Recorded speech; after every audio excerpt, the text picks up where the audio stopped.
Run, party, repeat. Welcome to the East Coast Adventures Dirt and Vert podcast, where we talk all things running, racing, and training to help you get ready for your next big adventure. Learn from our successes and our failures, and have fun at the same time. Join us right here every week with inspiring guests who share their captivating tales from the trails. And remember, nobody cares. Run faster. All right, welcome back. This is East Coast Adventures with the Dirt and Vert podcast. I'm David. And I'm Matt. And we got a special guest today with us, Steven Kornhaus. Y'all may know him from his YouTube channel or even from some of the ultra runs he's done. Steven's got quite a decoration of races and medals. You can see that behind him if you're watching the video. But Steven, tell us a little bit about who you are and how you got into running. Yeah, well, first of all, thank you guys for having me on the podcast. Looking forward to catching up with you, David and Matt. It's been a while since I've seen you guys. Yeah. But I'm Steven Kornhaus. Let's see, what a little bit about me. I was in the Army for a while, got out. I'm in the insurance industry, not a lot of fun, but I do that. Father, 4 kids. I'm a ultrarunner. My wife's an ultrarunner as well. Yeah, I love running, sharing my passion for it on my YouTube channel, and just hopefully putting something on the channel that helps people out in some way. So what branch of the military were you in? I was in the Army. Sweet. I was I was a tanker, so I was in the M1A1 SEP V2 tanks. Ooh, I'm guessing that's not where your love for running come from. No, definitely not. Definitely not. I started trying to think about that when you asked me like how I started running, and the start of running was probably in like 2005, maybe. I think my sister got me into like a 5K, and actually it was in Knoxville, Tennessee. Got me into that was in it was in Asheville, North Carolina. I think it was the Bellshare 5K. It might have been my first actual race. I did that for a couple of years. The 5K, 10K thing. Didn't do any half marathons at that point. And let's see. Gosh, yeah, I ran for a little bit off and on. Got into the Army, and then they force you to run, for PT. Mm-hmm. And then I got out of the Army in 2012, and I didn't want to do any running because I had been told I had to do it for 4 years. So I took a couple years off and really didn't get back into running until kind of off and on, maybe 2015. But not seriously until probably 2017 is when I really got back into it pretty seriously and started doing, half marathons. So you had like a long break then between the 5K and coming back into running then, because you did the 5K in 2005, then joined the military, didn't run when you got out of the military. Yeah, so from 2012, I took a break till probably end of 2014, maybe beginning of 2015. So yeah, I took probably close to 3 full years just about off of running. I grew a beard because, can't have those in the Army. And, stuff gets taken away from you. You bring it back as quick as you can, and usually exactly. in a large dose that's probably not the best decision. That's why right? I got my beard. I'll work with them to have the beard, and I'll switch departments, and whoosh, here it is. There you go. And that's a heck of a beard, too. That's one you've been growing for a while. Yeah, so 4 years, 5 years. Yeah. What made you decide to step back into running, doing the half marathons? I had a buddy of mine. He's run No Business a couple of years. You guys probably know him, Lee Tinch. We started doing some, we did a relay together. Him and my brother-in-law invited me to do a relay out in Oregon called the, what's it called? Cascade Lakes Relay. And it was just a road relay where we ran, maybe 20 miles tops, as a part of a team. And did that and just kind of got hooked on running again and got into the half marathon. I ran, I think, 3 road half marathons, all in Tennessee. I did the Santa Hustle. I've done I can't even remember the ones I've done now. They're all in Tennessee, just half marathons. And then somebody sent me a video of Billy Yang's to watch from YouTube, and it was the Y, the one where he ran Leadville in like 2015 or 16. And awesome video. I watched that, and that kind of put the bug in my ear of wanting to get into trails and ultras. And that's kind of what started it all, honestly, was a YouTube video. Well, I mean, I think almost everybody at some point has watched a Billy Yang video or movie. Right? I mean, they're pretty good. You know, I enjoy. Oh, it's amazing. Yeah. Yeah. So, all right. So I'm sitting here looking at your very first race then. So, or your first ultra, I should say. And maybe you ran one before this, because I do know some people have their ultras that are not on ultra sign up. You know, they may have done run sign up or somewhere, but usually I start with ultra sign up. But I see you started with Ozone Endurance Challenge, 24 hours. That's right. That was the first one. And went right to 100 miles. Yeah. So pretty impressive. I went from running a half marathon as my furthest race. And then in training, I did a marathon actually at Hall Ridge Park there in Knoxville. I did a training marathon run, and that was the furthest I'd ever run. And then I was planning to go 50 miles at the Ozone Endurance Challenge, the 24-hour. And then somebody put a bird in my ear, or a little bug in my ear. I mean, you guys probably know who Ray Krolowitz is. Coach Ray K. He's like ultra running legend. I knew him from racing cars back in the day. His son and I raced cars together, and he was always at the track. But he sent me a message on Facebook and was like, you know, you might as well just go for 100 miles. It's only like a 14-minute pace. And so I put that in my back of my mind. I told my wife, I was like, you know, if things are going well, maybe I'll go for 100 miles. And I'll keep in mind, I only trained for 50 miles. So it went really well, though. It went really well. I hit 100 miles in 23 hours and I think 13 minutes, I believe. And I stopped because I got to my goal, 100 miles, stopped, and paid the price for not training for 100 miles. I could not run for 3 weeks after that. Like, no joke. For 3 days, I couldn't stand up without like my wife like balancing me, basically. Like, I couldn't go to the bathroom, like stand up and pee in the toilet without my wife holding my shoulder and let it fall over. I paid the price. I was so undertrained, but man, it was an awesome experience. So you hate yourself for about 3 days after that, and then you're back on ultra sign up thinking, I can find something else. I can do it again. Pretty much. Yeah. Definitely looking for the next race. I know this is a hard question to like go back to 2018 and talk about this, but what was the hardest part of that race? Like, I mean, you go from a half marathon to doing a 24-hour 100 miler. Some people probably still haven't even ran a 2400 or 24-hour 100 miler, you know? So that's pretty good to start out like that right off the bat, to hit 100 miles in under 24 hours. What kind of demons did you face out there? Honestly, like, looking back, that race it went really well. I don't know if it was my naivete, however you say it, in the sport, you know, my showing my true rookie colors of being the first time I'd ever run longer than maybe 6 hours, 5-6 hours. It went well. I mean, I made all the mistakes during the race that you make. I mean, I was taking naproxen for swelling. You know, I was taking I was drinking so much Tailwind, so much sodium. I was taking salt pills. By the time I finished that race, my ankles were like this big around. They were swollen from so much sodium intake and just lack of training. But during the race, though, I think the hardest time was probably around mile 74-ish, maybe. I started getting a bad hamstring cramp.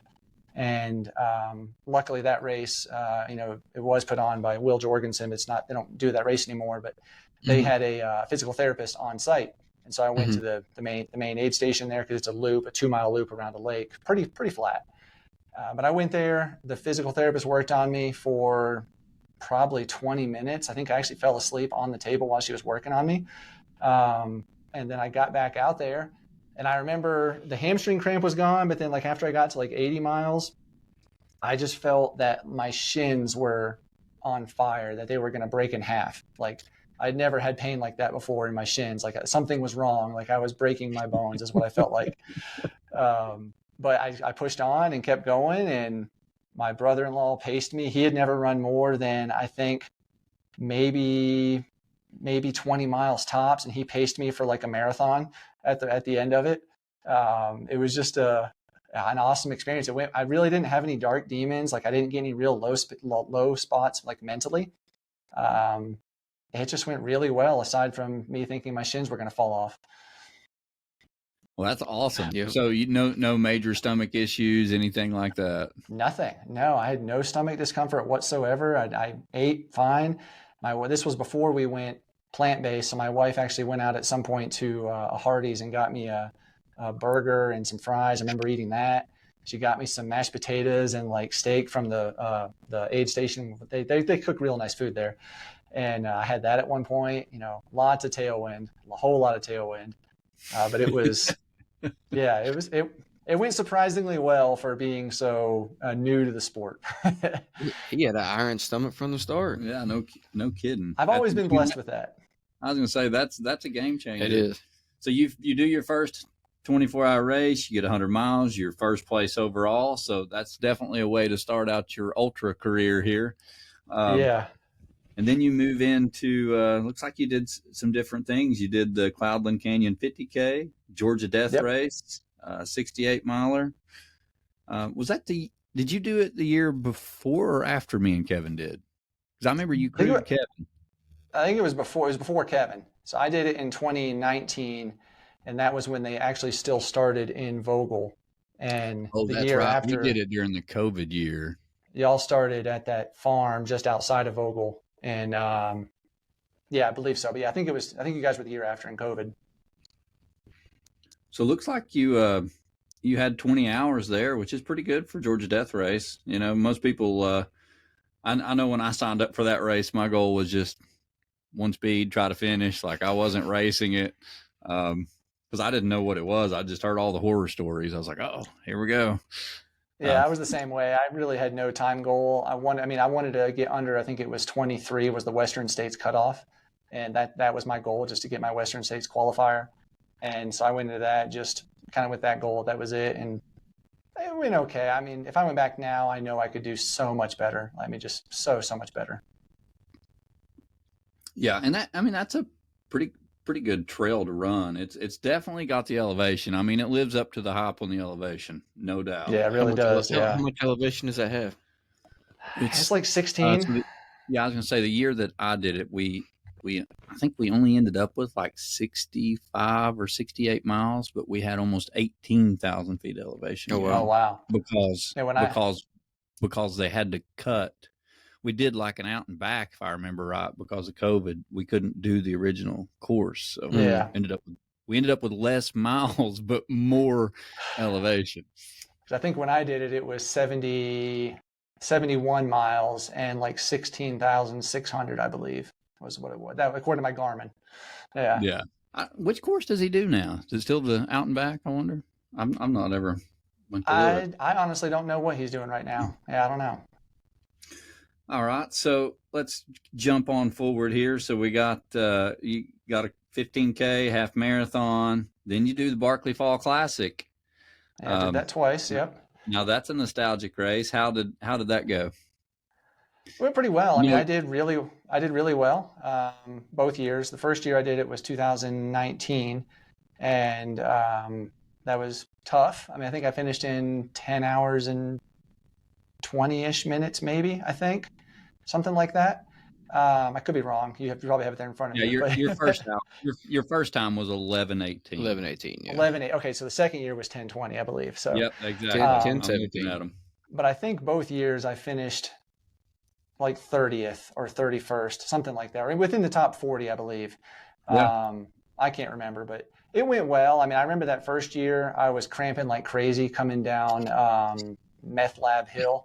I was cramping so bad, and I just thought I wasn't even gonna be able to finish it. So to be able to finish that was awesome. And yeah.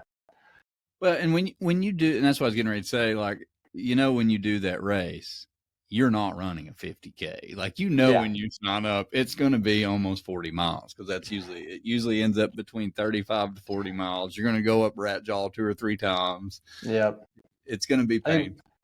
Both years I did it, it was like 35, 36 miles because I put it into Gaia GPS afterwards, the route, and, just guesstimated. And it was both years about 13,000 feet of elevation gain too. So it's a serious race. Yeah. Oh, it's an Yeah. adventure race is what it ends Yeah, up it's being. not. Yeah, it's not a trail race. No, it's more of an adventure race. Yeah, exactly. Yeah.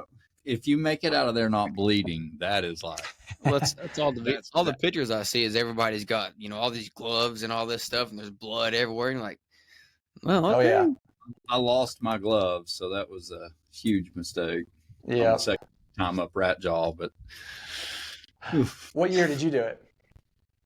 I did it, I think two or 3 years ago. It's been a little while. I think I might have done it in 21. Okay. 2020 was the year they only allowed veterans to come back because it was COVID. So you couldn't be a virgin. You had to have completed it and gotten a Croy at least once. And so I went back. I didn't even sign up for the race, but he posted in the Barkley group, he posted that, hey, they still need some more people. And I was like, well, I've got a Croy. I'll do it again. And he said, okay. So they let me in like 2 weeks to the race. So I did that and got it done. That was a tough year. I think I finished better there, but it was fun. It's always, I mean, that race is always fun, and you can always expect bad weather. It's going to rain or something. Yeah. Or be crazy hot. Yeah. I think I got stung by yellow jackets. You got to do it at least once. Yeah, maybe one time. Yeah, you got. I mean, it's just nostalgic. It's cool to do. I got a few years to figure that out. And then even in this race, like you question yourself because it's still not marked. Yeah. You're like, if you're not familiar with the area, there was a couple of times I stopped and I'm like, I don't see anybody. The only time we had an issue with navigation was in 2020, and this was with just veterans. So we were coming down Testicle Spectacle, and there was a turnoff to the left that we were supposed to go to. Like, there's a church down there. We were supposed to go to get like water supply, and we missed the turn. There was literally a sign that was put like there, but when we came back, but we went maybe 200 yards past it. And it was me and 3 other guys. We started looking around like, this doesn't seem right, guys. I think we've gone too far. So we pulled out the little cloth map and looked at where we were. And we all made the choice to go back. And sure enough, there was a sign in the ground laying down. So we picked it up and put it back in and found where we were supposed to go. But yeah, that was the only time we got off. And everywhere else on that, at least the 2 years I ran it, there were rangers or volunteers at like every major intersection where you could probably get lost. And so it was really like they took some of the fun or the difficulty out of it, where if you had never been to Frozen Head State Park before, you could probably go there just fine and do the race. I mean, they might have made it more difficult now, but it was, I was surprised. I was actually really disappointed. They had somebody up by the garden spot sitting at the main turnoff where people always get lost at the garden spot. They had someone there and like, oh no, go this way. I'm like, what the heck? Why did I, come on now. Yeah, that's the fun part, is getting lost sometimes. I know, right? Heading down and Gobi. See, there is a pattern here of weird names of these hills. Oh yeah. So what are some of those? That's just, I mean, I don't know if Laz named them or if that's the names that people have given them, but they are very fitting for that race. Yeah, it's all after Barkley, so it's just all taken from Barkley. So yeah, you've got Testicle Spectacle, Meth Lab Hill. Yeah, Rat Jaw is like the big. I've heard of Rat Jaw, but then he said a couple that I've never heard of. Well, I'm trying to remember which one. Testicle Spectacle is the one where there's no way to go down it hardly if it's raining without sliding down it. Yeah. And literally the year that I did it, it was pouring. It flooded. I mean, it was just raining everywhere, and you would see couples, like there was couples trying to do this race together, and they were holding hands and like they were sliding together, and they were trying to hold each other, and she ended up going off one side of the cliff and he went off the other, and they were like screaming for each other, and I can't remember. I might have been with Rick, but it was so funny because I just look over and me and him just start laughing, and he videos it. And it's one of his videos on Facebook. It's like them two, a couple we didn't even know. You just see them sliding apart on each side of the mountain, and they're just screaming like, no. But it is so slick. Like there is no way. And it's crazy. So the names are fitting for what you're doing. Yeah. What was your hardest part of Barkley, you think? Barkley Fall Classic, the second year, so when it was just the veterans, I was in the lead group of 4 people going up Ratjaw. So there was one guy who was like probably a good 20 minutes ahead of us. And then it was 3 of us, me, Kevin McCabe, and I cannot remember the other guy's name. But we were going up Ratjaw together. So we were the ones breaking trail, clearing the tunnel through the briars. And we caught up with the guy that was in the lead. And it was just the 4 of us literally taking turns, maybe 2 or 3 minutes at a time. Somebody would go through and get all the briars all over you and push, make the tunnel. Then, all right, tag, you're it. And then somebody else would do it. And it took us about an hour and 45 minutes to get up Ratjaw the first time because we were clearing the briars. And then the second time we went up, it was like 50 minutes to getting up it. So I'd say that first time up was the most difficult for sure. Yeah. I would hate to be out front in that race. I think I'd stay back just because of that. That's one where it would pay to wait to be back in the back until the first time up. That race for me was kind of like Ball State. I was like, I just want to do it once. I just want to do it once. So like, I just enjoyed it. It was kind of like Georgia Death Race. I was like, I don't really know what to expect. So I'm just going to run it. And then I was the same way with Barkley Fall Classic. Ball State, I had higher hopes, but we know how that went. That's a long way. A lot can happen. It happened in the first day. We had to regroup for the next 4. Yeah. So at this point, you've done 50Ks, 100 milers. You've done Barkley Fall Classic, which I almost consider that an adventure run. But then in 2020, you do your first Last Man Standing. That's right. And Elsie this race, Enduro. Obviously, all 3 of us know about. But tell us a little bit about this event. And you ended up being the last man standing in this. This is a very unique format. So if you don't care, I'm sure some of the people listening have heard us talk about Elsie Enduro, but Steven is actually the very first winner, I believe. That was the very first inaugural year. So. That's right. The year before you won. Yep. Tell us about the race. And I'm sure this was being your first last man standing. You probably went through some hard times in this one. Yeah, I did. So this is different than most last man standing. Most of them are 4.167 miles, where this one is 2.5 miles. And we have 40 minutes for the loop. So you want to come back in and allow yourself enough time to get aid before you go back out. And so my goal for that was to come back in about 32 minutes every time. And I did that probably until the last 2 loops, maybe. I was really consistent, did really, really well. And of course, we had a good year weather-wise. We didn't have to deal with the flooding issues down low where the course gets, washed out or any of that nonsense. So we had really good weather. It was very cold though. I remember it being in the 20s. I believe it was very cold.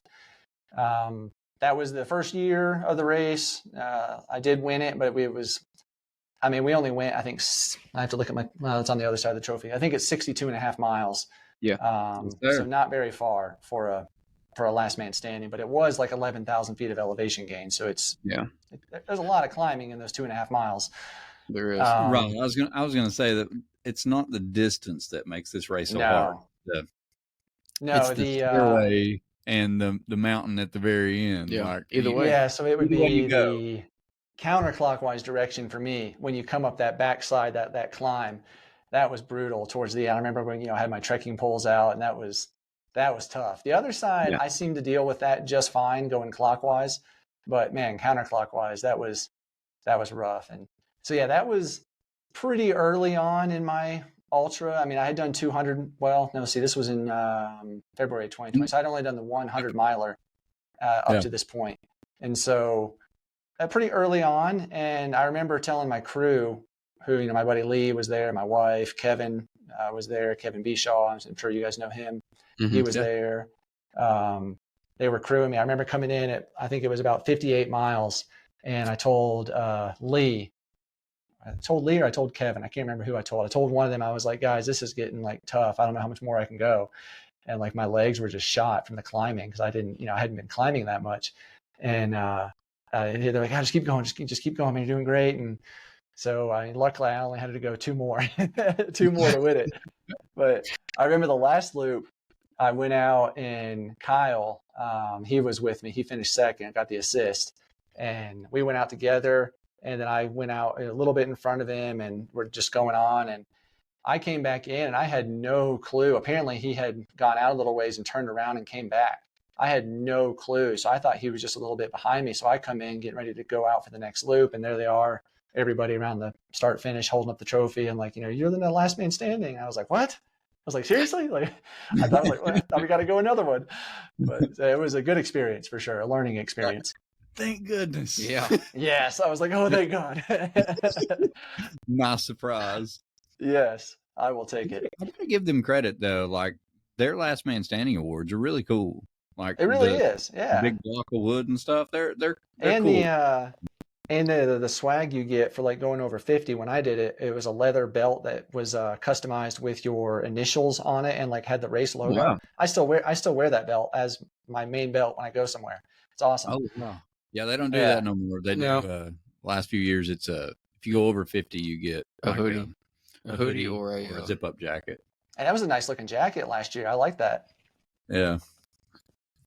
So you got hopes to do that race again one day? I mean, maybe. It's a fun race. It's a little bit of a travel for you now. You were signed up for the 2023, weren't you? And then when you I moved, was. that's what I thought. Yeah, I was signed up for 2023 and just didn't work out with, we moved. So I would have loved to have gone back and do that. It's one that there's not a whole lot of races that I'd like to do again, but that's one that I would like to do again, just mainly because those guys they run such a good race. I don't know if you ever did the General 100 when they put that on. That was a road relay, but they just did such an awesome job. That was so much fun. I would totally do that one again, but unfortunately they weren't able to put that one on anymore. Yeah.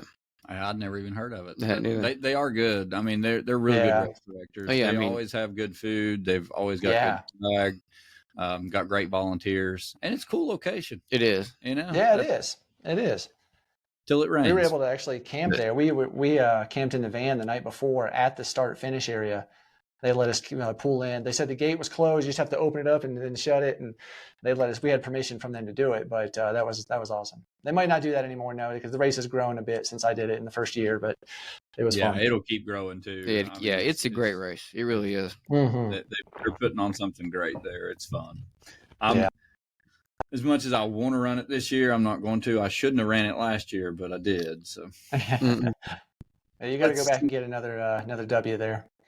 yeah, I think think- that might be on the list for next. The last year. 2 years, we both came down to top 4. Yeah, I you think- got second last year, Yeah, and then And the then year before that, previous- you got third. yeah, but I shouldn't What have did even it- ran last year. Didn't it go to like 80 something miles last year? What was it? I think so. Yeah, Kyle. I know they still haven't. I know it still hasn't gone over 100 yet. No. I know my buddy's running it this year, so I'm hoping he can. No. So last Do year, well. let's see, 2023. Yeah, Kyle was 67 miles. Yeah, the year before Oh, that, really? I think Lucius and Kyle went farther. Yeah, Yeah, they went 80. Yeah, I think Right. that was the year that it went the farthest. I think so. So yeah, they've not broke 100, but I did see that they're doing something for 100 miles. I don't remember what it was. Yeah, I don't know. I saw their post. What was that? Yeah, I feel like I saw something Yeah. too, but I don't remember what it was. Okay, so let's jump in now. So you do the Barkley Fall Classic again, and that's the one where you were telling us about a minute ago, where you were clearing. Yeah. You all were the lead pack, which Yep. just sounds like a terrible decision to me. But Yeah, It was. Yeah. and then you jump into this race, and I know you got a interesting story on this race because you it was your second 100-miler, but you also got hurt. Yeah. If I recall, but that's the No Business 100. You did Right. did it in 2020. So at this point, No Business hasn't exploded into what it is at this point, where it's selling out in a day. Right.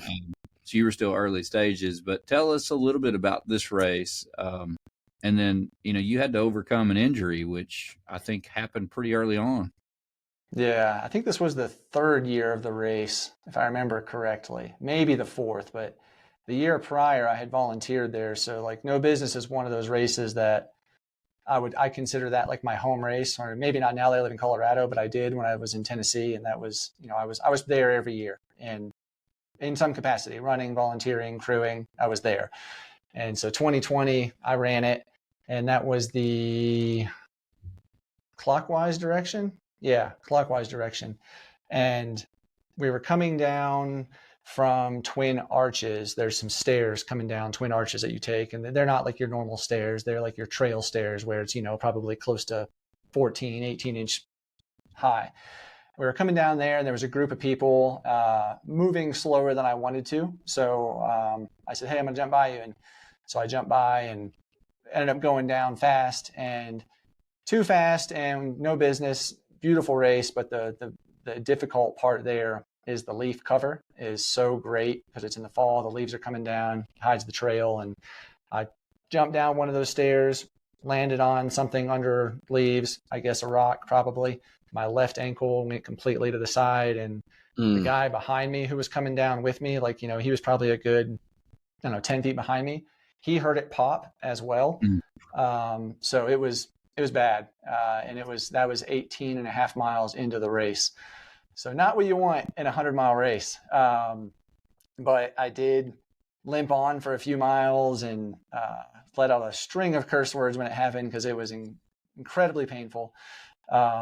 But I limped on for a few miles, and a buddy of mine who was volunteering at the Chariot aid station happened to have some ibuprofen in his truck. So he ran to his truck, got me ibuprofen, and I took that, and that helped a little bit. And I was able to loosen up and continue on. I finished the race. I did finish the race in, I think, 27 hours and 6 minutes, if I remember correctly.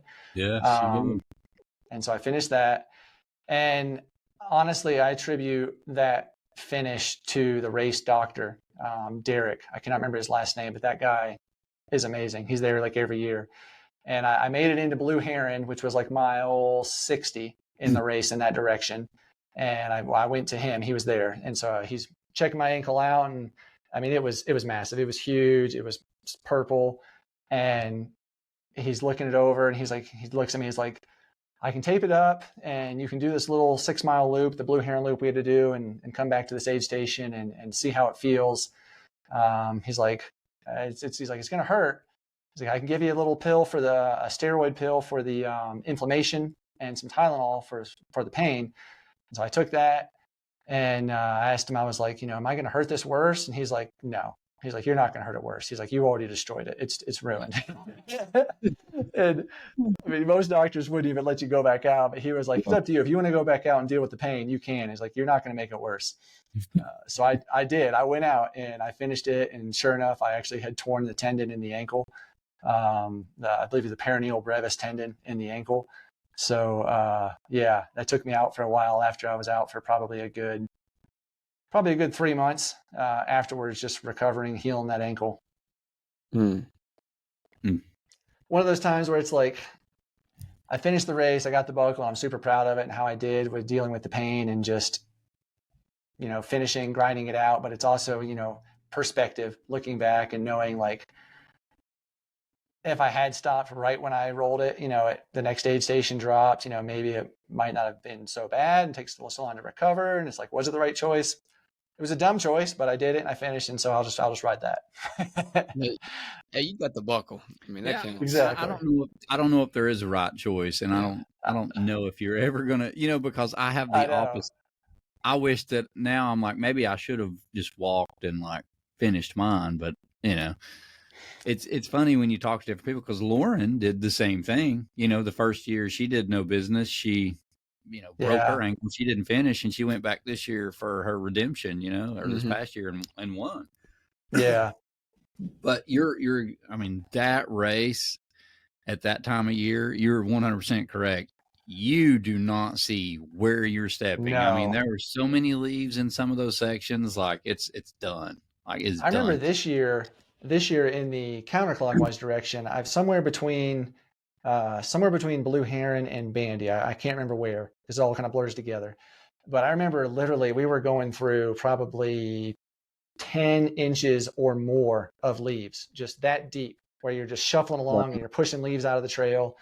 It's ridiculous. So that's why that on paper, if you look at it, like you look at the elevation profile, you look at where it's at, this can't be that difficult of a race. But man, it's so underestimated. It is a difficult race. Yeah, it's more technical than you would think. You know, Yeah, it like really it is. really is.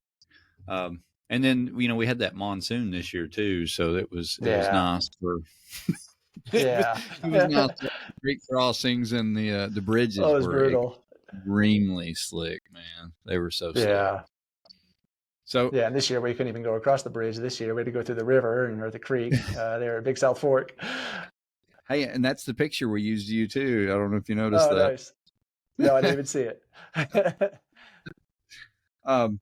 So that was like probably your first true 100-mile trail race then, right? Like No Business was, I Yeah. guess, we're talking through it. Because you did the loop race, which, Right. not taking away from a loop race, but a loop race is still different than doing a 100-mile point race. You know, they're both hard in different ways. Yes, absolutely. Different.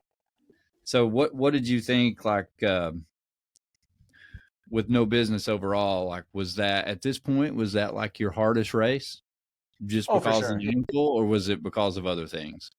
It was for sure the hardest race at that point. I mean, it was like you said, it's really the first. I mean, Georgia Death Race is a difficult race, and it's a mountain race. No Business is also a mountain race, and it's just the distance makes it more difficult, even though it's less elevation gain than Georgia Death Race. To me, it's more difficult. But I noticed for me, mile, I don't know, 85-ish, somewhere between like Spring Branch and Bald Knob, the first year I did it, I noticed that, like, maybe at mile 75-ish at Ozone, my ankles felt like they were falling off, where that pushed out maybe 10 miles later this time in 2020. And so the pain threshold increased and got better. And I've noticed that with every race so far that's happened. Hey, if I interrupted, you maybe cut this out, but I think my camera battery is about to die. If it does, I'll put a new battery in it and hopefully be right back up. So no worries at all. Okay. Thank you. Yeah. So with you doing No Business 100, you do that, and then your ankle's messed up, so it doesn't look like you race again until January. So you obviously took some time off to let that heal up. Yeah. Were you able to run or train at all before you jump into your next race? So No Business was October, maybe 15th. All right. So with No Business, you finish it in October. You turn around and you do Snowbird Challenge 50K in January. So right. were you able to start training a month or two before this race, or did you go from, oh, my foot's healed, I want to run? I was able to run.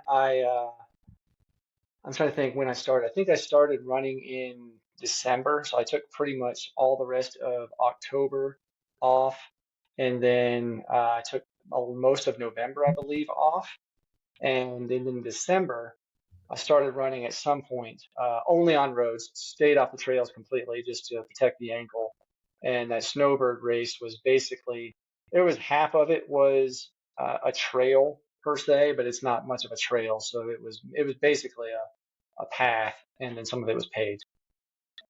Well, you finished second overall. You had a really good time, 3 hours 52 minutes. So yeah, well, don't let that time deceive you. Can't let the time deceive you. So that race is similar to Elsie, except it's not a last man standing. So it was a 2.5-ish mile loop as well, I believe. And you had 40 minutes to do it. And so each loop, and then the next loop you would just start, and everybody would start again in a big crowd, and you'd go. So there was no last man standing. But so every 40 minutes you were fresh, because I was running that 2.5 at like a 7:30 pace or faster. I was running fast. So I'd come back in like 20 minutes, and I'm just like, oh, I'm just get my feet kicked up, get a sandwich made and rested and ready to go. So that's why I finished so fast at that race, because it only took your actual racing time for that, not the aid time or the transition time. Well, that's a different format. That's kind of cool. Yeah, it was cool.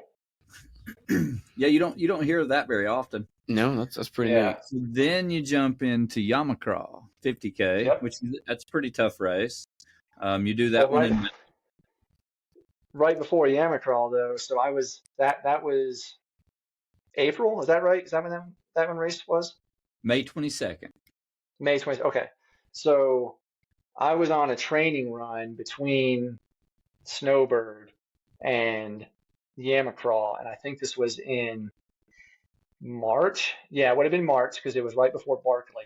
And I was out on a training run out on the Cumberland Trail, and I rolled my right ankle severely, like severely, severely, where I heard another pop. I don't think I tore anything, but Here it we was go bad. again. Yep. Yeah, exactly. And so I had to take another, I think like 6 weeks off. And so I came into Yamacraw basically with a goal of just finishing. I had no time hopes whatsoever. I was like, this is going to be rough because I'm way out of shape. Well, yeah, I mean, you didn't do too bad. 6 hours, 27 minutes. You were still No, that's a good 19th 50K overall. time. It's not bad It at wasn't all. bad. Yeah, it wasn't bad. I mean, if I was healthy and trained, I could definitely do better. But I was just glad to finish it without rolling another ankle. You know, that's the one thing trail running does for you. Yep. You develop rubber ankles You after have a to. while. Yeah. Gosh, I tell you, yeah, that's my weakness is my left ankle. Oof. Is that still from like when you hurt it the first time, or has it always been your left ankle? I know I rolled an ankle in college playing basketball, and I don't remember which one it was, but I would wager it was probably my left. That maybe that's what started it all. I don't know. Yes, in running, I think I've rolled my left ankle at least 4 or 5 times, pretty severely, and the right ankle once. So definitely the left side is Yeah. the weakness. Yeah. So you played college basketball? No, this was just a pickup game. Oh, okay. I thought we No, were going. I could not play. All right. So then we do Laurel Highlands Ultra. That's a Yeah. 75-mile race. You do fairly well at it. Golden Gate Trail Classic.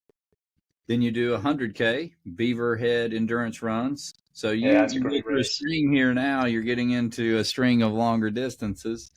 Yep. Then you come out and do our race, and you won our race, Fort Frenzy, 12 hours, Right. which the middle of summer. So how did Yeah. your stomach do during that race? It did fine. I honestly did awesome. It was great. I had a good plan. I went in with I think spring energy gels, and I had made I can't remember what I made. I made something and put it in a cooler. Maybe it was some pasta. I think it was pasta. And I had it in a cooler there for me to eat, like, when I needed it. And luckily, Melinda Honkus, she had finished her race and she stuck around for a little bit and kind of crewed me a little bit. You helped me out a lot too. You got me some waters and stuff. It was good to have some support there. But no, my stomach was, I don't remember any issues really with my stomach at all at that race. My stomach has never let me down except for one race, which we'll probably get to in a little bit, but it's always done really well. That's awesome, especially in this kind of heat. Yeah. You know, that's normally what gets people is Yeah. their stomach goes bad in this heat. But you managed it Yeah. really well, and you had Francesca like right on your heels the whole day. Yes. So Yeah, y'all were, I mean, just every hour on the hour, just go. I know. It was a good race. So I got a question there. We always like to ask people when they do the fort, was it harder than you expected, or was it, kind of what you expected? I'd say it was more difficult. It was harder because I wasn't expecting that elevation gain, I guess, from that course. Yeah. I think it ended up being like, it was over 7,000. I don't remember what for I think I did 58, 62. How many miles did I do there? I don't remember. How You many did 58.4. 58.4. Okay, so I think it was like 7,500 feet, 7,800 feet of elevation gain. Yeah, it's a little deceiving. Yeah, I mean, you think that little fort there, I mean, there can't be that much elevation there, but there is. And it was technical in a couple places, but it was a good race. It was a really fun race. I definitely recommend people do. But it was definitely more challenging. I think I went in underestimating the course. Because we've heard that from numerous people. Once they get out there and they start running, they're like, okay, this is more difficult than we expected. Which, Yeah. it's great to hear from a race director standpoint that it's a little harder than what people, they just look at it. But Yeah. Well, you did great. You managed it well. Yeah. 58 miles, that's pretty impressive in 12 hours on that course. And like I said, with the heat. I think that's Yeah. the course record, isn't it? 58 miles for the 12 hour. I feel like No, somebody I had think, I 60. think Oh yeah, Francesca has the year 60, before. 60 something. Yeah, she Yeah. had one more. Yeah, the Yeah, year somebody had That, 60 something. that was the year before. Yeah. And I don't Yeah. think it was as hot. It was a little crazier of a storm that year that she So ran. yeah, that year I did the 12 hour. Yeah, I was racing against her in the 12 hour. She was lapping me like crazy. Yeah, we do this race every year, and we always laugh about it because we expect like just the worst weather. Like it's going to come a storm. It's a tough time of year. Yeah. So now we're moving up to your longest distance at this time. So now we finished Fort Frenzy, you win it, and then you go straight into, so that's in August, and in October you jump into the 48-hour Ozone Endurance Challenge. And Yep. you went 136 miles and you finished first place overall. So tell us a little bit about that event. And so just to remind everybody, this is Steven's very first 100-miler. This is the same course. So, Right. Now we're doing double the distance. So tell us a little bit about it. Yeah, same course. I did the 24-hour the first time. This time was the 48.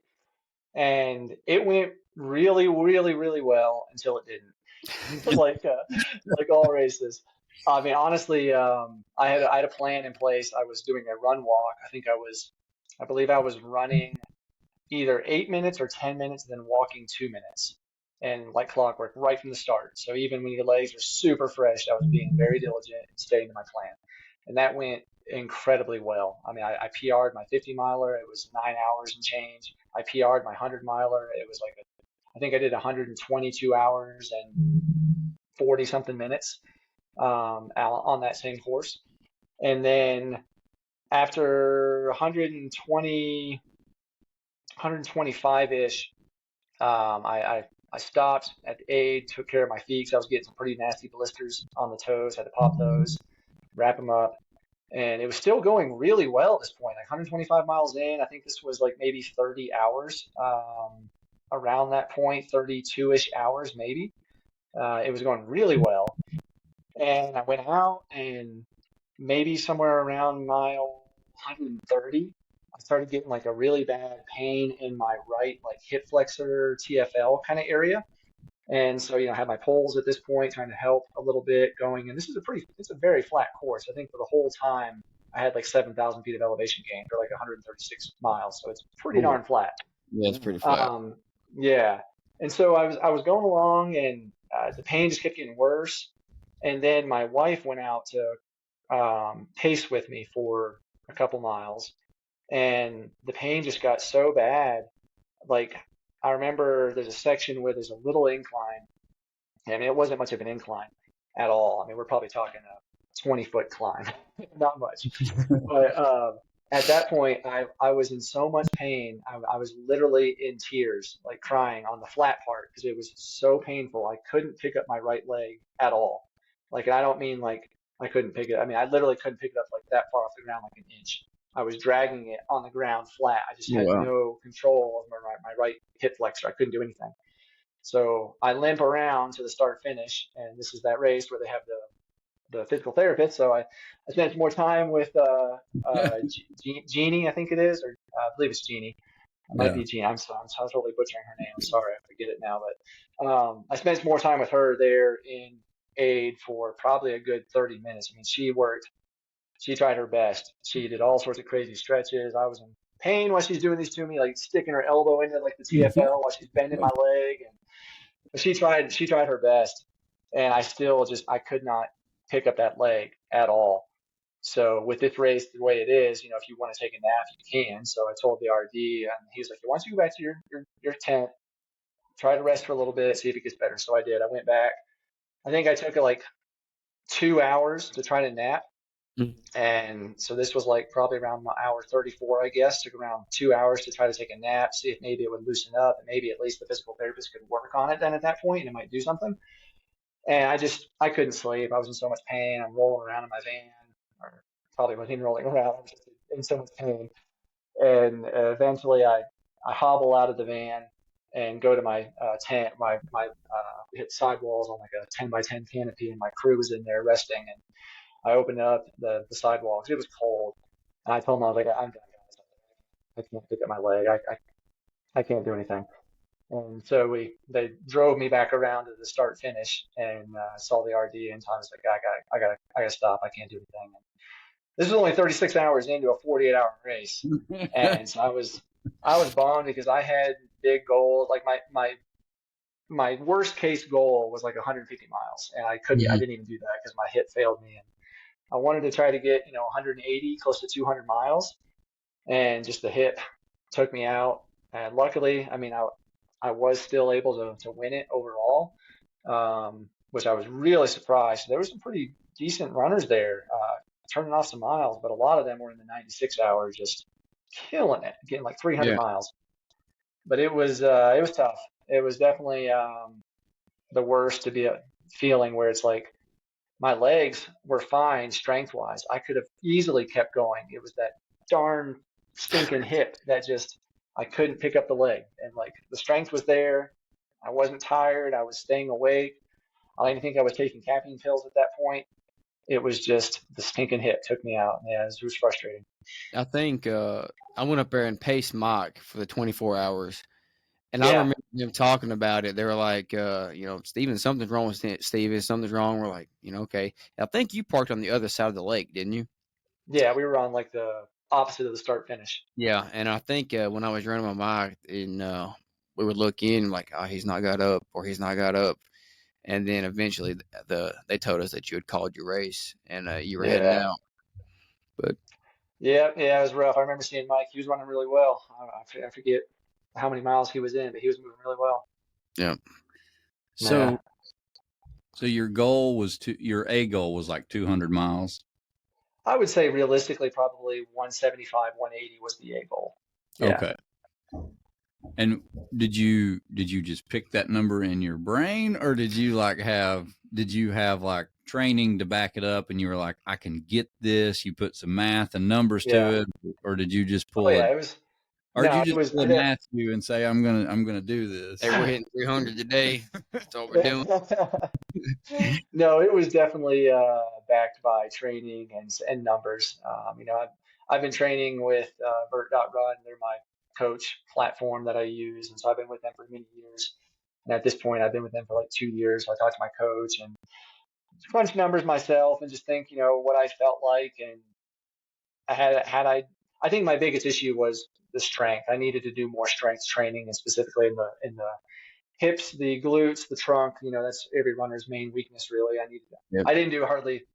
If I did strength training, it was maybe once a week, and it was like a 15-minute quick video kind of thing. It wasn't any serious strength training. So, but definitely put some numbers together, and I felt that 170 was probably realistic. I could probably get that, and maybe 175, maybe 180 if things were just really, really good. 150, I felt like that was a walk in the park. Like there should be no reason I shouldn't get 150, except for my hip. I had other plans. That's, again, we say it a lot in this show, but that's the beauty of an ultra. Yeah. Yeah. You never know. And exactly. Rob Apple to my day is still my favorite person to ask, of like, Rob, what number is this race going to be for you?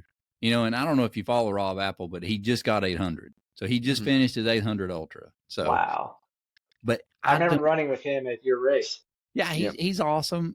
He truly is, and he's so humble. But what I love about him, he's like I said, 800 races. You'll ask him today, what number will this be for you this weekend, Rob? If I finish 801, and he always says that, if I finish, and and that's awesome. And Rob's not out here running 100 milers anymore. He's doing 50Ks and timed events, and and he still says that. So, he knows, and he's learned through all those years. Yeah. And to me, that's like really humbling to think about, because it doesn't matter what you've done. It doesn't. Right? All the training in the world is not going to fix a hip going bad or turning an ankle or, anything. And then when you get it in your head, and especially when you get it in your head, you're like you said it, 150 should be no problem. Yeah. And then you're so let down. Like, you're so bummed because you're like, yeah, I didn't even get 150, I know. that's so hard to not do too, because you put all this time and effort into it, you know, like, Yeah. it's not like this is our daytime jobs. We're training and doing the things we can after hours with, you know, around our families, doing this stuff. But it takes a lot of time and a lot of discipline. And when you put that in and then you turn around and you don't get close to your goal, man, that brings you back down to reality. Yeah. Like, it makes you want to, I don't know how you all are, but for me, I'm like, I got to fix this. Yeah, that's exactly. Totally. Oh, 100%. And like, honestly, like, it's probably good that it did happen in hindsight, because it did show me a really significant weakness in myself that I need to improve. And I'm taking it very seriously now. I've got a strength coach. I'm doing almost 3 hours in the gym every week. So Great. I'm taking it real serious. I'm trying to get strong Well, for a big that was goal. going to be my next question is, did you learn anything from this experience? Like, what did you learn? Yeah. Well, that's exactly. I mean, I learned that I need to take strength training serious. Runners, and I can't speak for everybody, but it seems like if you have a training plan and it says go out and run an hour and then do 30 minutes in the gym, runners are going to be like, oh man, today's a busy day at work. I'm going to go squeeze in my miles. I got to go get that hour run in. And you skip the run and you skip the gym. You're like, oh, I got to get those miles. It's all about volume, volume, volume. And like, to me, it's just had a light go off in my brain, I guess. And it's not all about volume. I know now I can complete a 100-mile race on quite a bit less training than I had previously been doing. But I need that strength training. That's important. So I'm really making a point now to not skip those gym workouts, not choose mileage over gym. I need to get the strength. I need to take care of these issues if I want to do bigger things, which I do. Yeah. I know it, dude. I'm proud of you for saying that, because a lot of people don't think that running and lifting go together. Yeah. Yeah. But that's what helped me in 2022 do the things that I did. And I didn't lift as much in 2023 and stayed hurt and everything else. And that's why you see me lifting as much as I am again. Like, I'm lifting 3, 4, or 5 days a week now with my running, because I realized that was my weakness, and in those races that you don't get that A goal, and sometimes not even your B or C goal, wakes you up to be like, I earned this, I earned exactly what I got. Yeah, and, absolutely. It's you got to have that humbling experience, and that's very true. I may have it again here soon. I'm doing my first marathon in March, so we'll see how this goes. But that's one of the reasons you see me lifting and running a lot right now. I've only done one road marathon, and that'll be enough. That was okay. I'm right there with you. I'm doing one, and I'm probably never going to. You did the Knoxville one, right, last year? I did Knoxville. Yeah. Is that which marathon are you doing now, David? I'm doing Chattanooga, the Erlanger one in March. Oh, okay. I've heard that's a good one. What was your time at Knoxville last year? 3:15, 3:16, I think. That's great. I finished 15th overall, which I was incredibly surprised, because like there's some fast people in Knoxville, so maybe they didn't decide to race that year. But I did well, but no, I was struggling that. That was tough. I had the typical hitting the wall at like mile 23 and walking up that one hill of the bridge. Like, it was rough. So did y'all run it together? Yeah, we ran. We ran it together. I probably saw you. I was there with Mary. Like, me and her were like running the whole course, trying to follow Mike and Matt and everybody else. So I'm sure I remember seeing you at some point yelling at me as I was going by. Yeah. How'd you do that? I don't even know what I was, like 20th overall or something. 25th. Nice. I think I don't know what my time was. You keep adding 5 to this number, Matt. No, I think that it was. I was 10th, probably 20th. We had been really close. We had been pretty darn close together then. We were close together. Yeah. What was your time? You remember? I thought it was 3:11:12. I don't know. Oh, it couldn't have been. No, it couldn't have been unless you were higher than 15 overall. Because no, I was 3:15 or 3:16. Matt's looking now. I can't remember what. That's good though. So did you train specifically for a marathon to get ready for that? Oh yeah. I was doing all the typical road speed work, and in training I did a half marathon time trial, which I'm still really proud of that time. But this I finished a half marathon time trial with like 600 feet of elevation gain. It was like a 1:30 seconds. So I just missed getting under 1:30. I really wanted that, but man, I was happy with that. I was pleased. Hey, that's great, man. Huge I accomplishment. couldn't I couldn't come anywhere near that now. I'd be lucky to get a 1:45. There is a big difference between endurance running Yes, and training for a half or a marathon. I've realized that because I don't ever run. absolutely. Yeah, I finished 3:11:47.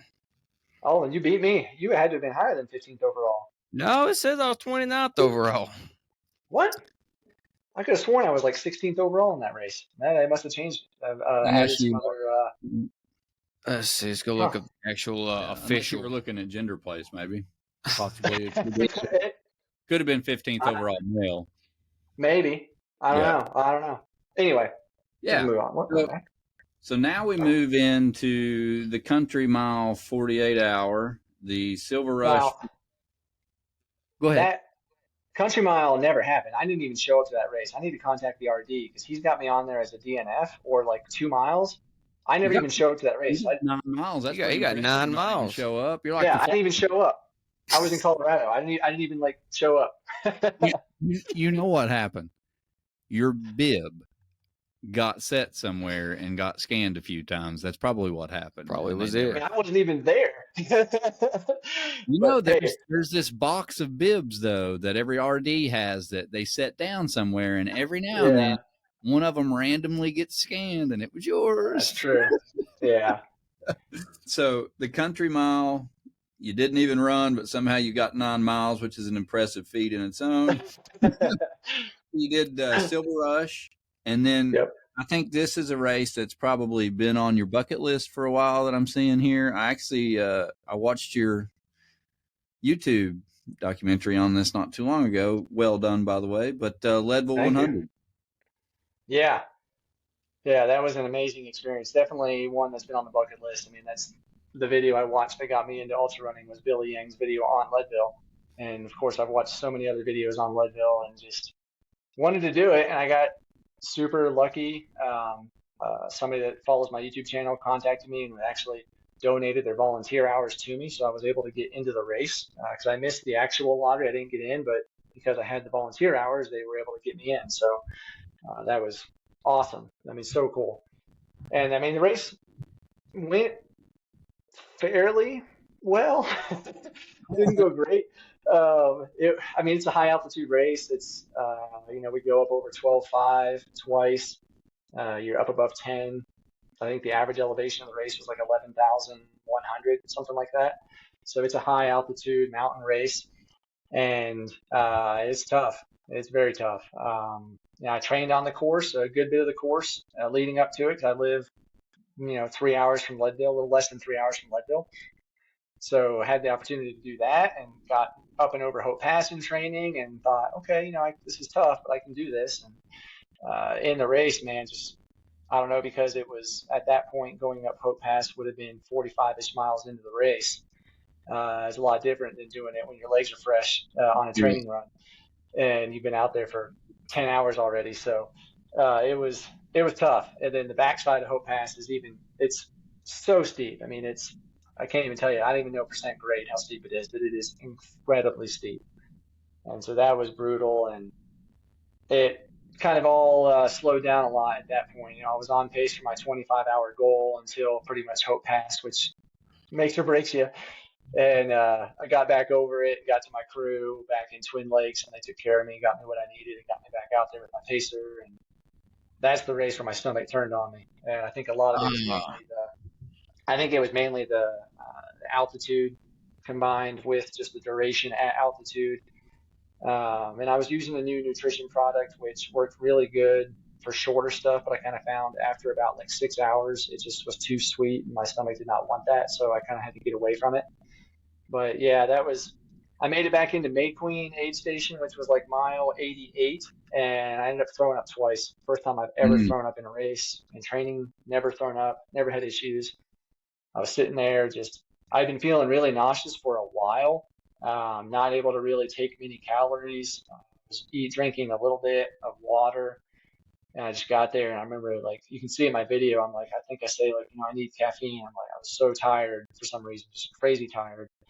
And I get up to go, and I was like, just turned around and threw up twice in the bushes. Just lost it. And at that point, I couldn't eat at all. I finished the race without being able to eat anything the last 12 miles. I was finally able to sip some water when we were on 6th Street to the finish. So it was pretty much, we walked almost all of that last 12 miles, and I did finish, luckily, but that was definitely the toughest race to date. Wow.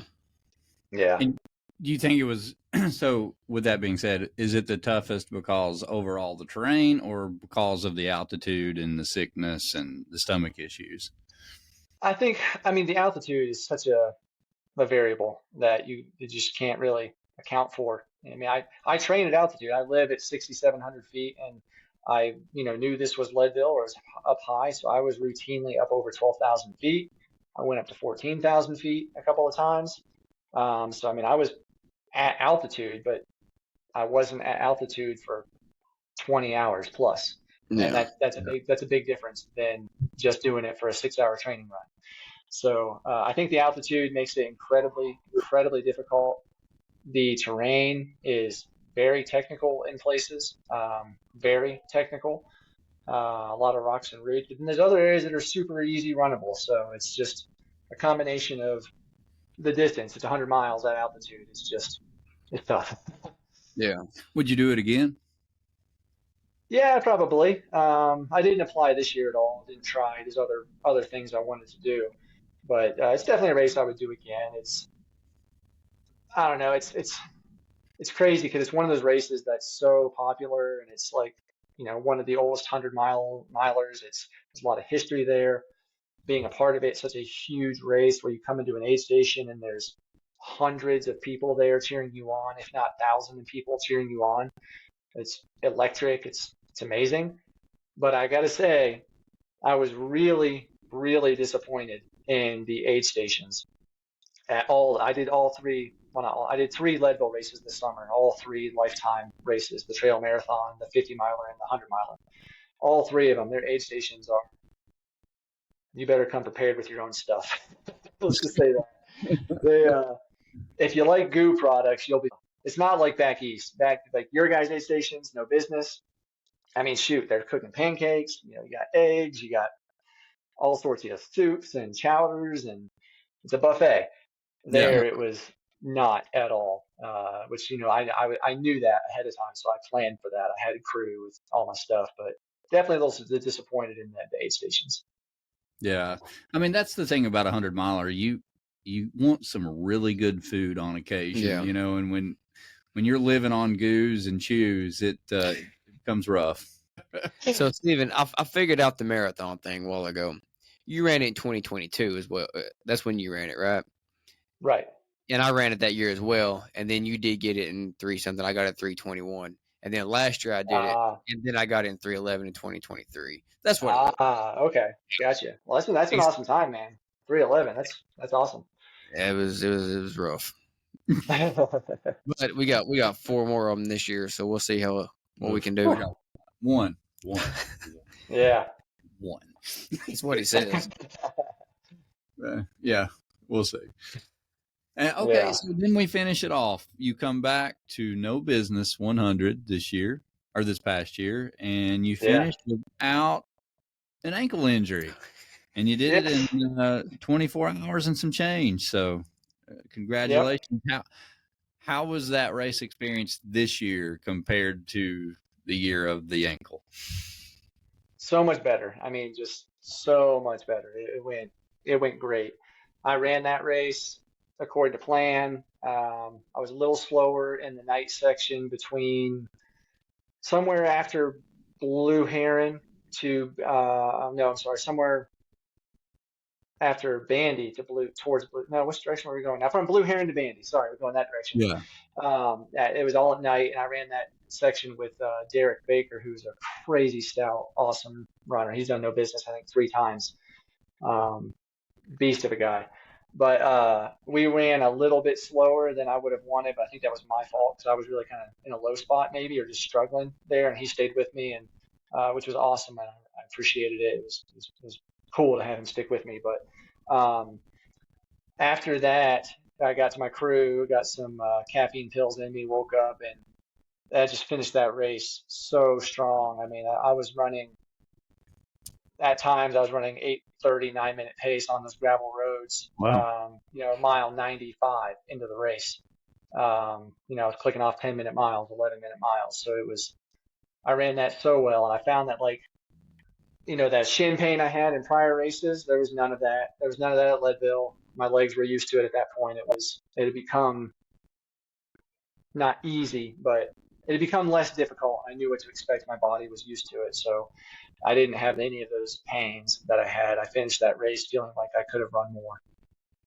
So I noticed that you ran this race in the Speedlands to begin with, and then you had some issues and switched back to your Speed Goats. Yes. So tell me about Well, that. I switched to the Mafate Speed 4s. Okay. So yeah, the Speedlands, I tested those. I've tested them here in Colorado. They did fine in the dry environments. Did really, really well. So I figured this might be a pretty awesome shoe to try no business in. So I started out in those, and I mean it was so wet. The creeks were high. We crossed our first creek under 2 miles, and feet were already soaked. Then pretty much the whole race, the feet were wet. And inside those shoes, they have such a wide platform that my foot, even with cinching the BOA system down, my foot was sliding around inside the shoe, and it was hitting the lip on the insole. And so I got the worst blisters I've ever had in my life on my big toes and my pinky toes. I mean, they were not pinky toe. I'm sorry, the outer heel was doing the same thing. And the worst blisters I've ever had. They were massive. So I got to my crew finally at mile 77, and I changed shoes and put the Hoka Mafate Speed 4s on because those, I mean, I've run 300-mile races in those now, and they're awesome shoes. I knew they were going to take care of my feet. Yeah, I did a shoe change much earlier. Had I been able to get to my crew sometime after Blue Heron, I would have absolutely changed those shoes because I was following you along, and I saw where you posted that. You're like, finally, I got these different shoes, and now you're ready to go. I'm like, oh well, hopefully that doesn't happen to me when I start running in my Speedlands. Well, hopefully you have a wider foot than me. My foot's, I guess, too narrow for the shoes. I have a narrow foot. That's why I was worried. But they've done all my training runs. They've done great. Like I've not had any problems, but I've also not ran 100 miles. So. For me, it was when they got wet. In the dry, they were fine, but definitely go run through some creeks and then go run for a few hours and see how they feel. Well, we'll be doing a lot of that in June and July. Yeah, getting ready for some stuff. Nice. Well, so what's your big race for 2024? Like, have you got one picked out yet? Yeah, I've got 4 races on the calendar already. All ultra distances. I'm super excited. I got 100K in April in South Colorado. Then I've got another backyard race. So I'm going to go back to the backyard format, but this is a true backyard, 4.167 miles. And it's in Ouray, Colorado, or Ouray, however you want to say it, at 7,700 feet elevation. And that's in May. So I'm going there with hopes of, going at least 150 miles, getting the legs ready. We'll see what happens to the body. I'm in the gym now. Like I said, I hired a strength coach. I'm in the gym 3 days a week, 2.5 to 3 hours a week on top of my running. Focused solely on running specific type stuff. So getting stronger, which is going to be huge. Hopefully that'll fix the hip issue. But then after that, I've got the Never Summer 100K in July. So all of these races are in Colorado. That's a good mountain race too. That's 100K. That's something like 18,000 feet of elevation gain, maybe 20,000 feet. It's all high altitude too. It's all but like 10, 11,000. So it's high. And then my big goal for this year is I signed up for my first 200-mile race. So I've got the Sangre de Cristo 200-miler in September, and that's here in Colorado. It's an odd format where it's it's like two different out and backs that you do a couple times. I think one of them's like an 8 mile out and back, and the other one's like a 43 mile, I think, out and back. So you have one central spot you can crew from and kind of see your crew, which I think will be good for my first 200. So yeah, that's the big goal, the 200 miler this year. Oh, that's definitely a big goal. Yeah, and it's not flat. I think there's like I want to say 38,000 feet of elevation gain. Wow. Wow.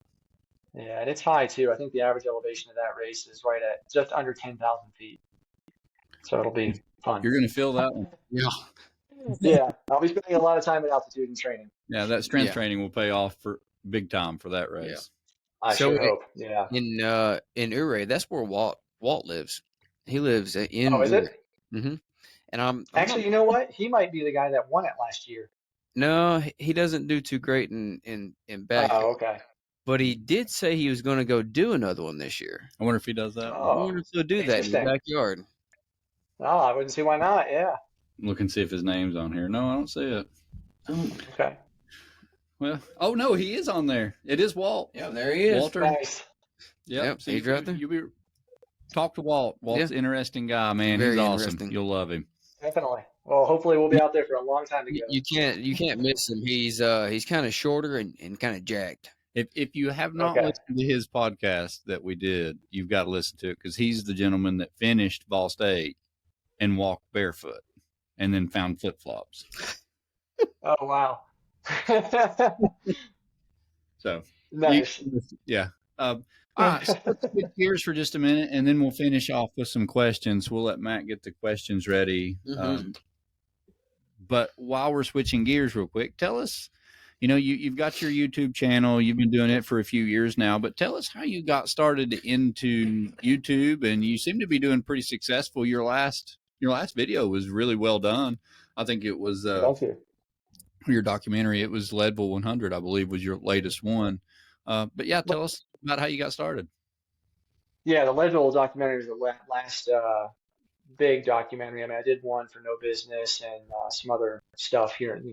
I post weekly, but I got into it honestly just wanting to share my passion for trail and ultra running and try to get more people to go from road to trail was kind of where it started. I wanted them to, because I started on the road and I found trail and just fell in love with just being out in nature, the peaceful, serene mountains or trails. And, and back in Tennessee, it was the tunnel that you're in, because you're in the tree cover the whole time, and, just the beauty in that, and just wanted other people to see that. And so I was just doing, trail videos of my runs and started out doing that, and took a while to get a couple, a little bit of subscribers here and there. And then I connected with some shoe brands, and they decided to send me some shoes to review, and it kind of turned into, I do a lot of shoe reviews now, a whole lot of shoe reviews, watch reviews, race videos, other reviews that are somehow related to trail and ultra running or running in general. So yeah,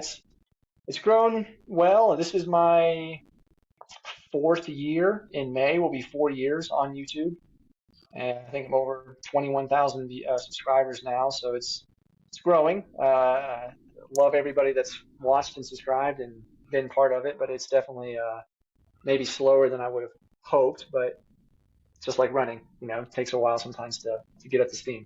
Yeah, I mean, well, you're doing great now. 20,000 plus subscribers. That's awesome, man. And I mean, that means you're putting out content that people want to see. Yeah. And it's going well. I try to release it. When you're doing stuff like that, you're learning. I mean, you're getting better. So as you're getting better, you're getting subscribers. So, I mean, you've stuck with it. You've done a great job. I can't even go back and watch my own videos from the first year. Just they're horrible. I never deleted them. They're still on YouTube. So anybody can go back and watch and see because you're right. I mean, I continue to grow and get better at editing and trying new things, new equipment, and just like in running, it's a journey where you don't start out running 2,000 miles a year, 3,000 miles a year, 4,000 miles a year. You start out and you run maybe 20 miles a month, and that's huge because you've never done that before. Yeah. And then you get 500 miles in a year, and you just get better and better and better and better and better. It's the same way on YouTube. So if people want to follow your YouTube channel, it's Ultra Trail Steven. Is that correct? Yep, that's right. Ultra Trail Steven on YouTube, and I'm also on Instagram, Ultra Trail Steven. Awesome. Well, like I said, great job on your latest one. I've watched No Business and Leadville, and even just from No Business to Leadville, it's a huge improvement. Like, you just keep getting better, and it's probably as you're playing with different cameras and gear, but keep it up, man. You're doing great. It'll really explode at some point in the near future, because I mean, I appreciate it. You're just getting better. Yeah, I appreciate it. I don't plan to stop. I plan to keep going. I've got lots of cool products I'm working on reviewing right now, and it's a long process to review some of these, but I enjoy that process, digging into the fine details of things. It's a lot of fun. Well, I'm going to kick it off with the first question here, and then Matt's going to drill you with some participant or listener questions. So, okay. Very first question we ask everybody on here, and it's, why do you run? Oh, why do I run? That's a really good, deep question. You wouldn't think so, but it's a deep question. I don't know. I run because I like to challenge myself with difficult things that I once thought was impossible, and like just seeing that growth that we talked about, how it gets better. And I still remember to this day. I still remember my first 9-mile run. I was in Tennessee. It was in the summer. It was crazy humid. And thinking after that run, like, I don't know why any moron would run a marathon. They're stupid. Like, this is ridiculous. I sweat so much. It was so painful. And now it's like I run 9 miles on Wednesday. That's what I do. It's like, it's easy. It's just that growth. And so, like, I run because I love seeing the personal growth in myself and pushing the boundary past what I once thought was impossible. I like that. Yeah, that's good. And one of the things, me and Mary were just talking about this not too long ago, and she had found a study on it, but doing things that you don't like, like whether it's a cold plunge or even if it's running, et cetera, et cetera, et cetera. The thing, once you like it, this impact changes, Yeah. But doing things you don't like can actually help your body, go into like that flight or fight response, kind of like, it challenges you to do hard things, and it can actually help you live longer. Right. Yeah, so, that's awesome. That's kind of awesome to think about. Like, there's still days that I wake up and like, I don't want to go run. Yeah. Like, I don't want to. And I'm like, see, that's how I live my life every day. I mean, I look at this cold plunge for like sometimes I stand there for 10 minutes to get in it for 4. And I'm like, oh. So hats off. I mean, you're exactly right. That growth, you just don't even think about it till you step back and you're like, man, I hate it to run 9 miles. Now I run 9 miles. That's like, shoot, if I run 9 miles, that's probably like my shortest run. Like it's that's awesome. Right? Yeah. All right, Matt, go right ahead, sir. All right, we got a bunch of questions, but we've covered a lot of them, so I'll just do those real quick so we can go ahead and check those off. He just asked you what got you into YouTubing, and you say what, get people from the road to the trails. We went over, did you roll or break your ankle in your first business? And I would believe you tore a ligament. That's right, tore a tendon. That's right. Okay. Let's see. Somebody asked, when you won the fort, was it harder than expected? We already covered that. All right. Let's see. What kind of strength training do you do? So now, a lot. It's every Mondays is kind of like a core activation day where it's a lot of planks and maybe just some lunges, different variations on planks, and just building the core kind of stuff. And it's a lighter day typically. Wednesdays and Fridays are my strength days where I'm lifting weights, and it's anything from just I'm still in the early phases. I think I'm now in week 3 with my strength coach, so we're maybe week 4. So we're getting into out of the building phase where he wanted to make sure I wasn't going to hurt myself, and get into some actual weights, but yeah, I mean, it's anything from I'm doing jump squats, jump lunges with dumbbells, box jumps, jumping onto Bosu balls, different lunges, um, lots of different things. Yeah, I mean, just a lot of different things. I'm about to get into a more specific throwing heavier weights around now, so I'm looking forward to that. Have you started to enjoy any of it yet? Yeah, I do. I like it. I do enjoy it. I mean, I you can't tell now, but like I worked out a lot in like 2005, 2006. I mean, I was a lot bigger. I was benching 245. Now I probably couldn't even bench 185. I don't even know. Like it's it, but I was a lot bigger back then. So I liked the gym. It's just running took over, and I love running, and I still love running the most, but I do enjoy the gym. I see the benefit of it, and I know that it's valuable to me as a runner. Yeah. When you lived in Tennessee, where did you live? I lived in Knoxville for a few years, and then I lived in a small town called Clark Range, which is just south of Jamestown, Tennessee, which is very near where no business starts. Yep. Then I lived in Deer Lodge, which is just 30 minutes from Frozen Head. That's why every weekend I'd be at Frozen Head State Park training. Cool. So why did you move to Colorado? I mean, it's Colorado. uh, Honestly, that's really why we moved, because the mountains, the weather, um, just some better opportunities. I mean, I have the same job I had before because I work remote, so I have that luxury of being able to do the same thing, and I don't have to find a new job. But yeah, the weather was a big, big, big factor for us. Like I said, my wife's also an ultra runner. My kids like to do things outside. And just in Tennessee, you guys know this firsthand. You can't go out in the spring, the summer, the early fall and do a 3 mile run without being drenched in sweat because of the humidity. It's just crazy. Yeah. So I wanted to get away from that and get to a better temperatures and weather. Even the winters here aren't that bad. And so, and plus, I mean, literally, I can look out my master bedroom window and I have an awesome view of Pikes Peak. It's right there, so it's. Oh, that's cool.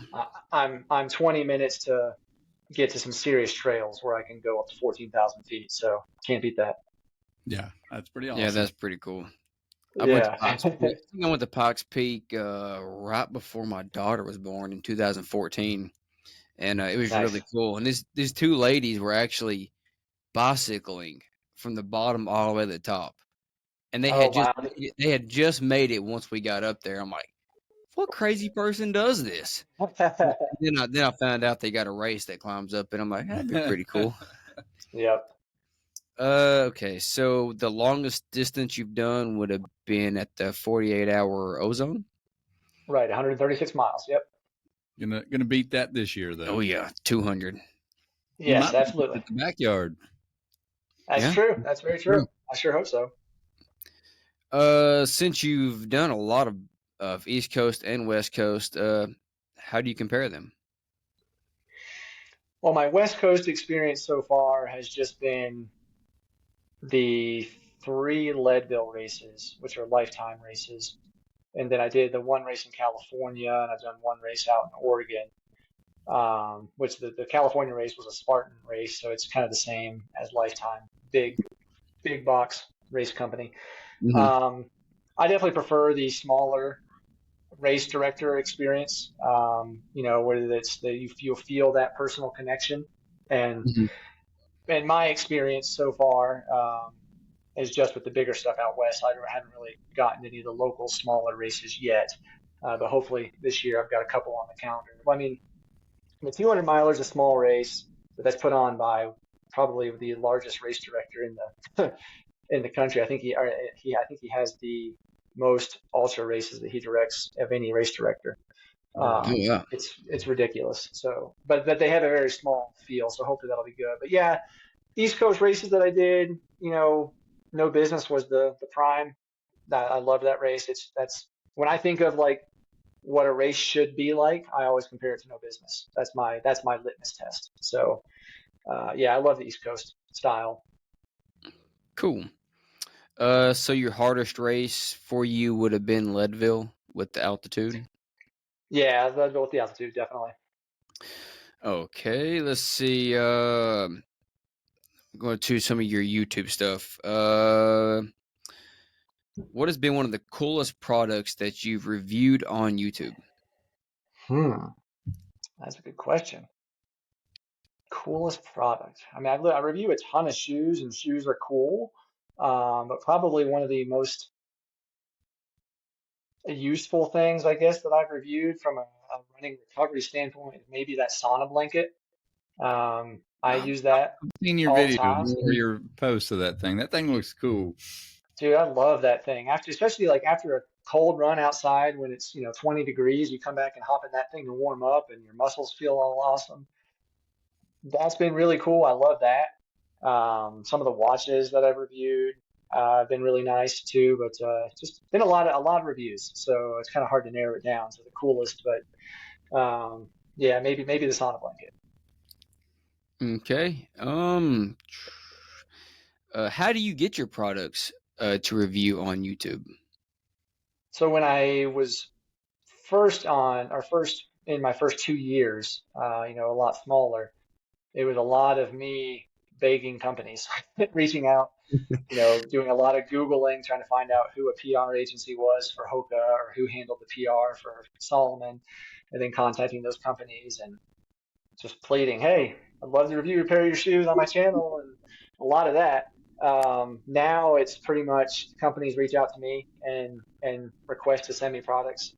I have a really awesome relationships with Hoka, Solomon, Saucony, Koros, really good relationships with them.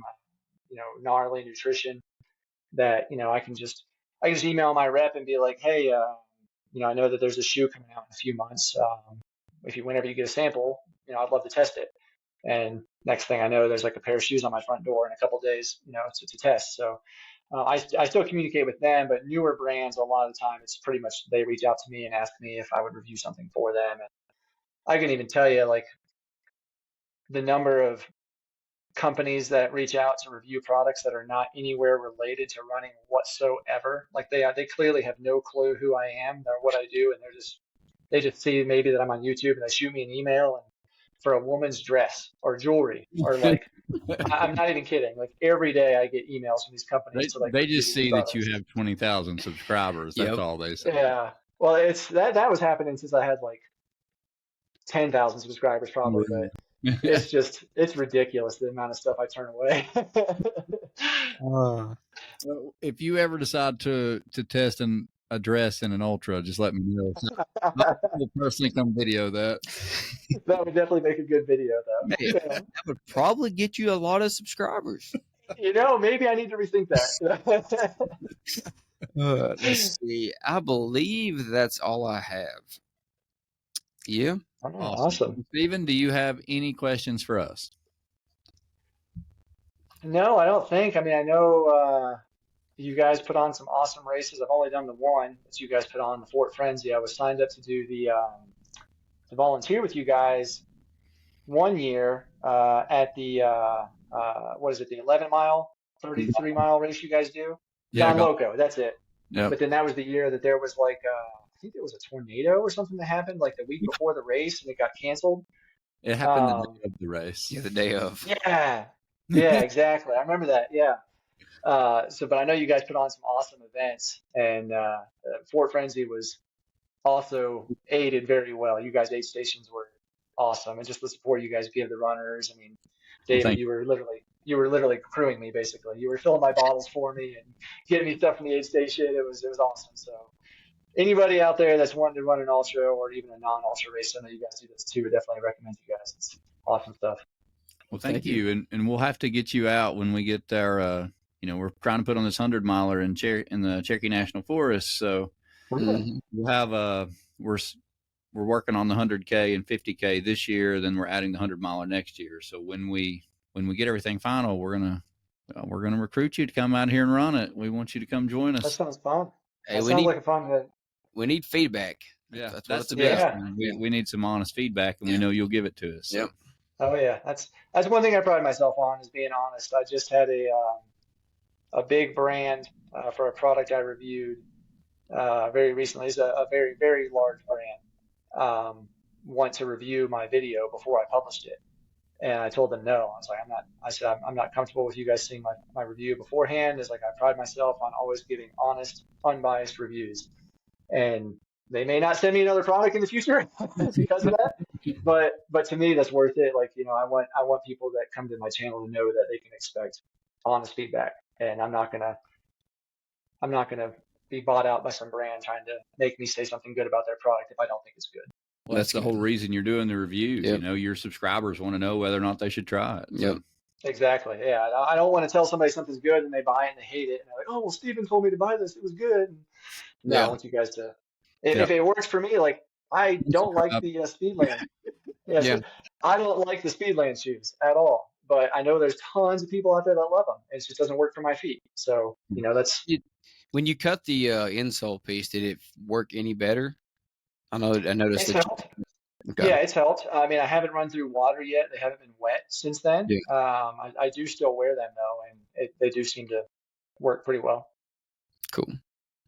Well, Steven, man, thank you so much for your time. For people that don't follow Steven, check out his YouTube channel, Ultra Trail Steven, or follow him on Instagram. But he does have pretty good reviews, and you can definitely, if you want to see the Leadville 100, some of the trail and the race, he's got a pretty good documentary on there.